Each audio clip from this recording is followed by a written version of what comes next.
Hello friends, welcome back to the channel. आज के इस वीडियो में हम पढ़ेंगे कंस्ट्रक्शन मैनेजमेंट के जो भी क्वेश्चंस गेट में अब तक पूछे गए हैं उनको हम आज डिस्कस करेंगे। इसके पिछले वीडियो में हम देख चुके हैं बिल्डिंग मटेरियल्स के जितने भी क्वेश्चंस पूछे गए थे वो हम ऑलरेडी पिछले वीडियो में डिस्कस कर चुके हैं। तो इस वीडियो में हम कंस्ट्रक्शन मैनेजमेंट के क्वेश्चंस को देखते हैं। तो चलिए शुरू करते हैं। सबसे पहले हम देखते हैं कि क्या सिलेबस है जो कि गेट में जनरली पूछा जाता है। तो सिलेबस आप देखेंगे कि इसमें टाइप ऑफ कंस्ट्रक्शन प्रोजेक्ट्स, जितने टाइप के कंस्ट्रक्शन प्रोजेक्ट होते हैं, project planning and network analysis जिसमें कि पर्ट और सीपीएम आता है, और कॉस्ट एस्टिमेशन इसके सिलेबस में दिया गया है। जनरली जो क्वेश्चंस जिस टॉपिक में पूछे जाते हैं वो सीपीएम पर्ट से पूछे जाते हैं और क्रैशिंग ऑफ द प्रोजेक्ट से पूछे जाते हैं। जनरली अगर हम देखेंगे तो इसमें 1 से 2 क्वेश्चन आपको मिलेगा अब सभी साल में गेट के एग्जाम्स में, जो कि 2 से 4 मार्क्स तक के हो सकते हैं। चलिए क्वेश्चन पे चलते हैं। The optimistic time O, most likely time M, and pessimistic time P in days of the activities in the critical path are given below in the format OPM. OPM means optimistic time, most likely time, and pessimistic time. The expected completion time of project is, so ये एक network दिया हुआ है EFGHI और इसके 3 times दिए हुए हैं। First is optimistic time, second is most likely time and third is pessimistic time. तो बोला गया है कि एक्सपेक्टेड कंप्लीशन टाइम जो है आप इसका कैलकुलेट कीजिए। तो हम इसको कैलकुलेट करेंगे। तो जैसा कि आप देख सकते हैं कि जो एक्सपेक्टेड ड्यूरेशन, जो एक्सपेक्टेड टाइम होता है उसका फॉर्मूला होता है T equal to T not plus 4Tm plus TP by 6। तो बाय यूजिंग दिस फॉर्मूला हम सभी एक्टिविटी का जो है एक्सपेक्टेड कंप्लीशन टाइम कैलकुलेट करेंगे। तो अगर हम E टू F की बात करें तो इसका कंप्लीशन टाइम जो है 10.33 आएगा। F टू G की बात करें तो 8.16 आएगा। G टू H की बात करें तो 7.16 आएगा और H टू I वो 12.16 डेज आएगा। ओके, तो ये जो सारे कैलकुलेट किए गए हैं वो सभी एक्टिविटीज के हैं, बट हमको यहाँ कैलकुलेट करना है the expected time of the project, whole project calculate करना है। तो हम सभी एक्सपेक्टेड टाइम को इसमें क्या करेंगे, ऐड कर देंगे। So 10.33 plus 8.16 plus 7.16 plus 12.16 that is equal to 37.81 days. So इसका आंसर जो 37.81 हो जाएगा। ठीक है, चलिए नेक्स्ट क्वेश्चन पे चलते हैं। A construction project consists of 12 activities. The estimated duration in days required to complete each of the activities along with the corresponding network diagram is shown below. So diagram is shown here. Total float in days for the activities 5 to 7 and 11 to 12 for the project area respectively. तो आपको जो है बोला गया है कि float calculate कीजिए। किसका फ्लोट कैलकुलेट कीजिए, दैट इज 5 to 7 और 11 to 12। सो 5 to 7 जो है ये जो G एक्टिविटी है इसका, और 11 to 12 जो है वो L जो है एक्टिविटी है उसका कैलकुलेट करने के लिए बोला गया है। यहाँ पर आपको एक टेबल भी दिया हुआ है जिसमें कि सभी एक्टिविटी के ड्यूरेशन दिए हुए हैं, duration completion of the time दिया हुआ है यहाँ पर। तो सबसे पहले हमको इसका TE और TL कैलकुलेट करना पड़ेगा। सभी इवेंट का आपको जो है TE और TL यहाँ पे कैलकुलेट करेंगे। जब आप इसको कैलकुलेट कीजिएगा तो फिर आपको जिसका भी बोला गया है 5 to 7 के लिए, तो 5 to 7 यहाँ पर अर्लीस्ट स्टार्ट टाइम इसका क्या है, 38 डेज है, और अर्लीस्ट फिनिश टाइम क्या है, 63 डेज है, और लेटेस्ट स्टार्ट टाइम हो गया आपका 38 डेज और लेटेस्ट फिनिश टाइम हो गया 63 डेज। तो टोटल फ्लोट जो है वो हो जाएगा latest start time minus earliest start time equal to 38 minus 38 equal to 0, right. The same for the activity 11 and 12 हम क्या करेंगे, इसको कैलकुलेट करेंगे। So EST equal to 80, EFT equal to 81, LFT 81 और LST 80 इसका दिया हुआ है। आप जो अपने इसको निकालोगे तो ये वैल्यू आएगी और फिर टोटल फ्लोट आपका 80 माइनस 80 इक्वल टू 0 हो जाएगा। तो इसका आंसर जो है वो हो जाएगा C, that is 0 to 0 and 0। चलिए नेक्स्ट क्वेश्चन पे चलते हैं।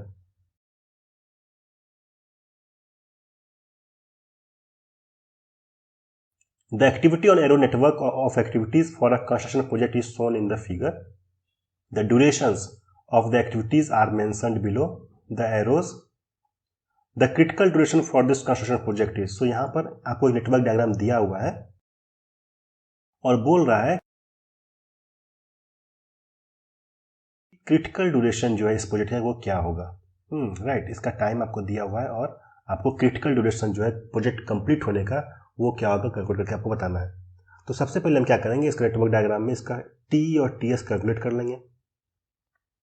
सो टी और टी एस कैलकुलेट करने के बाद आपको क्रिटिकल पाथ का करना पड़ेगा आइडेंटिफाई। सो आइडेंटिफाई आप क्रिटिकल पाथ कैसे करोगे, जहां पर कि T minus T S equal to zero हो जाएगा, वो हो जाएगा आपका क्रिटिकल पाथ। तो यहाँ पर आपका जीरो हो जाएगा, यहाँ पर भी जीरो है, यहाँ पर भी जीरो है, यहाँ पर जीरो है, यहाँ पर जीरो है और यहाँ पर जीरो है, बाकी यहाँ यहाँ यहाँ और यहाँ पर जीरो नहीं है। सो आपका जो क्रिटिकल पाथ हो गया वो हो गया P Q T W x.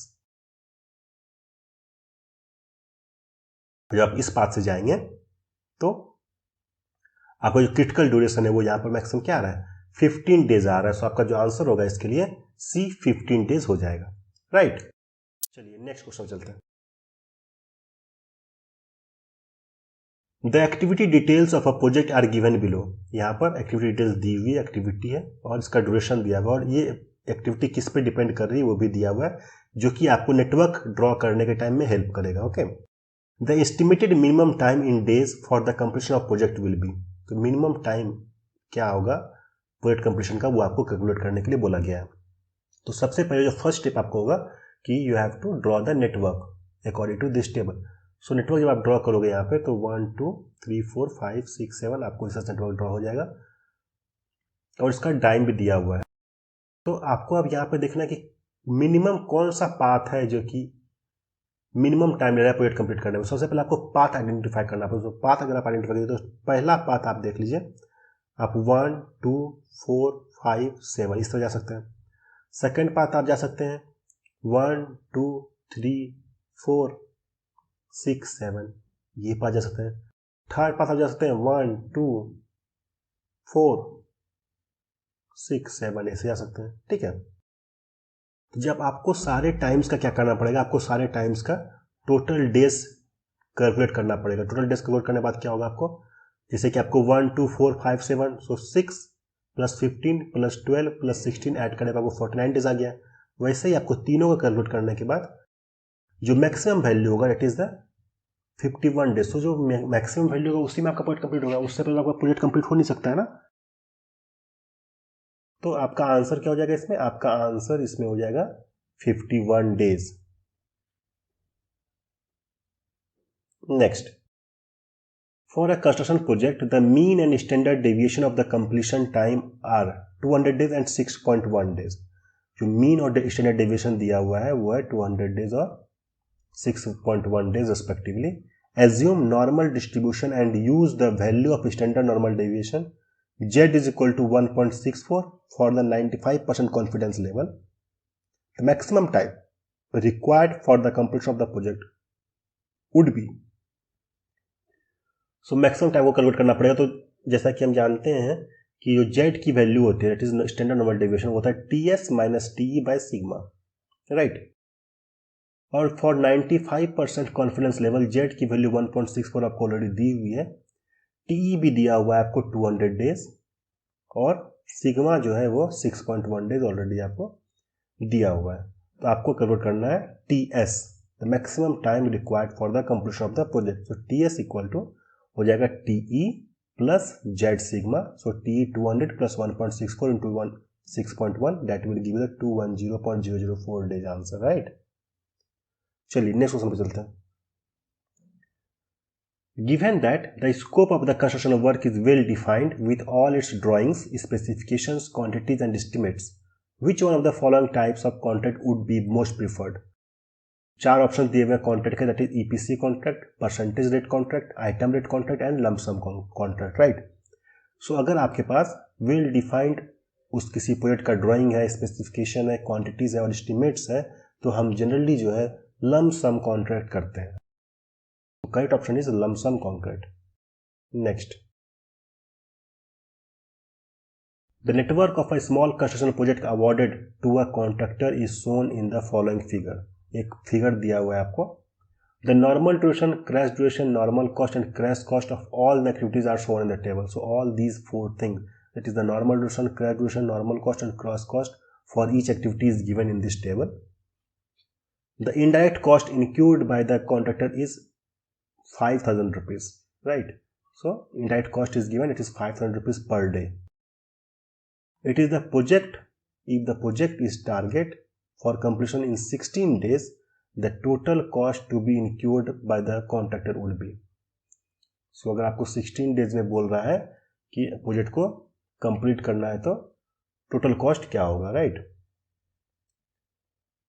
चलिए, तो जब आप इसका पूरा टी और टी एल निकालेंगे, तो आप देखेंगे जो कंप्लीशन टाइम है वो यहाँ पर 18 डेज आएगा, राइट? यहाँ पर जो कंप्लीशन टाइम है टी और टी एल निकालने के बाद वो कंप्लीशन टाइम 18 डेज आएगा। पहले आपको total cost of the project को कैलकुलेट करना पड़ेगा। टोटल कॉस्ट ऑफ प्रोजेक्ट क्या हो जाएगा? 66,000 जो कि नॉर्मल कॉस्ट है, यहाँ पर जो यहाँ पे नॉर्मल कॉस्ट दिया हुआ 66,000, और इनडायरेक्ट कॉस्ट क्या दिया हुआ? Indirect cost is 500 per day. So indirect cost आपको 500 इंटू 18 डेज जो आपका कंप्लीशन प्रोजेक्ट आएगा यहाँ पे टाइम, वो उससे आप मल्टीप्लाई करोगे तो टोटल कॉस्ट जो प्रोजेक्ट का है वो 1,56,000 हो जाएगा। उसके बाद आपको यहाँ पर कॉस्ट स्लोप कैलकुलेट करना पड़ेगा फॉर ईच एक्टिविटी।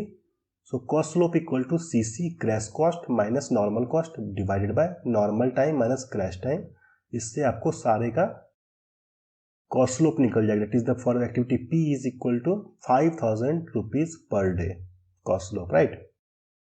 इसके बाद आपको क्रैशिंग की जरूरत पड़ेगी। तो क्रैशिंग करने के लिए आपको फर्स्ट स्टेज क्रैशिंग में आपको आर की वैल्यू, जो एक्टिविटी आप जब यहाँ पर टी और टी एल निकालिएगा, जो एक्टिविटी आपकी क्रिटिकल एक्टिविटी आएगी हम उसको क्रैश करेंगे। यहाँ पर आपको आर और क्यू की वैल्यू जो है वो क्रिटिकल एक्टिविटी आएगी, आर और क्यू। तो क्रैश एक्टिविटी पहले आप 1 डे के लिए करेंगे, आर के लिए जब आप कीजिएगा तो ये प्रोजेक्ट कुछ इस तरह हो जाएगा। यहाँ पर जो 5-3 इसका टाइम दिया हुआ है, 5 is normal time and C is the crash time, वो आप एक दिन के लिए क्रैश कीजिएगा तो इसको 4-3 हो जाएगा, राइट? सो 4-3 हो जाएगा तो टोटल कॉस्ट इक्वल टू क्या हो जाएगा? 66,000 था आपका डायरेक्ट कॉस्ट प्लस 750 यहाँ पर जो इसका कॉस्ट स्लोप है वो ऐड हो जाएगा यहाँ पर, राइट? और plus 5,000 is the indirect cost into 17, because हम एक दिन का क्रैश कर रहे हैं तो अब 18 डेज नहीं होगा, अब ये 17 डेज हो जाएगा और उसकी टोटल कॉस्ट हो जाएगी 1,51,750 रुपीज, राइट? अब इसके बाद एक और आपको यहाँ पर जो है क्रिटिकल एक्टिविटी मिलेगी, इट इज द क्यू भी आपको क्रिटिकल एक्टिविटी मिलेगा। तो इन सेकंड स्टेज हम क्या करेंगे? क्यू एंड आर बोथ को एक जैसे क्या करेंगे? क्रैश करेंगे। तो यहाँ पर आपको 3-2 हो जाएगा और यहाँ पर 3-3 हो जाएगा, यहाँ पर एक दिन और कम हो जाएगा आर पे।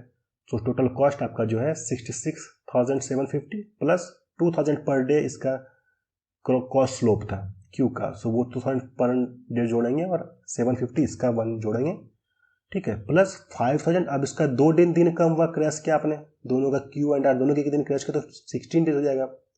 So it will be 149,500 rupees जो है इसका टोटल कॉस्ट इस प्रोजेक्ट का हो जाएगा। चलिए तो नेक्स्ट क्वेश्चन पे चलते हैं। A small project has 12 activities. बोल रहा है स्मॉल प्रोजेक्ट में 12 एक्टिविटीज है, N, P, Q, R, S, T, U, V, W, X, Y and Z. The relationship among all activities and the duration of these activities are given in the table. So सब कुछ यहाँ पर दिया हुआ है, duration दिया हुआ है, डिपेंड्स अपॉन दिया हुआ है।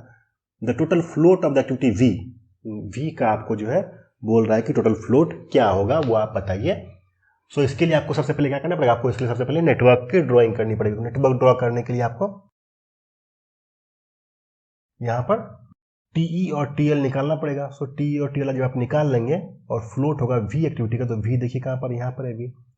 तो फ्लोट की जो टोटल फ्लोट होता है उसका फॉर्मूला होता है TL minus T minus T I Z, minus T I Z this 2 जो यहाँ पर दिया हुआ है, राइट? सो जब आप इसको यहाँ पर टीएल है 20 और टीई है 18 इस एक्टिविटी का, और -2 जो यहाँ पर टाइम दिया हुआ है दैट इज इक्वल टू 0। सो इसकी वैल्यू जो है 0 हो जाएगी। चलिए नेक्स्ट वन चलते हैं। An equipment has been purchased at an initial cost of 1,60,000 and has an estimated salvage value of 10,000. The equipment has an estimated life of 5 years. The difference between the book value obtained at the end of 4th year using straight line method and sum of years digit method of depreciation is. तो बोल रहा है कि इसका initial cost जो है किसी भी इक्विपमेंट का वो 1,60,000 है और सैल्वेज वैल्यू वो 10,000 है। इसकी जो एस्टिमेटेड लाइफ है वो 5 इयर्स है। तो बोल रहा है कि the difference between the book value obtained at the end of 4 years using straight line method and sum of year digit method of depreciation is। तो आपको दोनों मेथड से इसका बुक वैल्यू कैलकुलेट करना है। First is the straight line method से और second is the sum of year digit method से। इन दोनों का कैलकुलेट करने के बाद जो डिफरेंस आ रहा है वो आपको यहाँ पर आंसर में लिखना है। तो सबसे पहले हम निकालेंगे स्ट्रेट लाइन मेथड के लिए और फिर हम निकालेंगे book value sum of years digit method के लिए। फिर दोनों को डिफरेंस करके देखेंगे क्या वैल्यू आ रही है। तो अगर हम देखें यहाँ पर कि इनिशियल कॉस्ट है वो 1,60,000 है और सैलवेज वैल्यू है वो 10,000 DVR। सो अब स्ट्रेट लाइन मेथड में क्या होगा, depreciation DM equal to CI minus CS by N। N is the time, right. CI is 1,60,000 minus 10,000 divide by 4 because fourth year के एंड में आपको बोल रहा है कैलकुलेट करने के लिए। सो जो डिप्रिसिएशन है वो 30,000 हो जाएगा। So book value at the end of fourth year क्या होगा, initial cost 1,60,000 minus 4 into this depreciation. So 1,60,000 minus 4 into 30,000 equal to 40,000 rupees जो है वो बुक वैल्यू हो जाएगी at the end of the fourth year. उस इक्विपमेंट की book value हो जाएगी 40,000, राइट। अब हम नेक्स्ट जो मेथड है उससे हम कैलकुलेट करेंगे, that is sum of years digit method. इससे तो इसका फॉर्मूला जो डिप्रिसिएशन का होता है CI minus CS bracket N minus M plus 1 divided by N into N plus 1 by 2। So N into N plus 1 is the 5 into 5 plus 1 by 2 equal to 15 हो जाएगा। So for first year आपको यहाँ पर सभी year का अलग calculate करना पड़ता है। तो first year D1 equal to CI minus CS N minus M plus 1 by N into N plus 1 by 2। So 1,60,000 minus salvage value 0 because first year में सैलरीज वैल्यू 0 हो जाएगी और N is 5 minus 1। So 1 is the M first year, so M is 1 plus 1 by 15, it will be 50,000. For first year book value will be 1,60,000 minus 50,000 equal to 1,10,000. So now we will calculate the for second year. So for second year D2 equal to 1,60,000 minus 10,000 because एक साल की क्या है salaries value क्या है 10,000 है और 5 minus 2 because 2 is the M value because it is second year, so 5 minus 2 plus 1 by 15 equal to 40,000. Now book value will be 1,10,000 minus 40,000 equal to 70,000. Now for third year we will calculate the same procedure for the fourth year also, and at the end of fourth year we will get the book value equal to 20,000, right? Now the question they have asked about the calculation of the difference between the book value by using the straight line method and the sum of year digit method, na?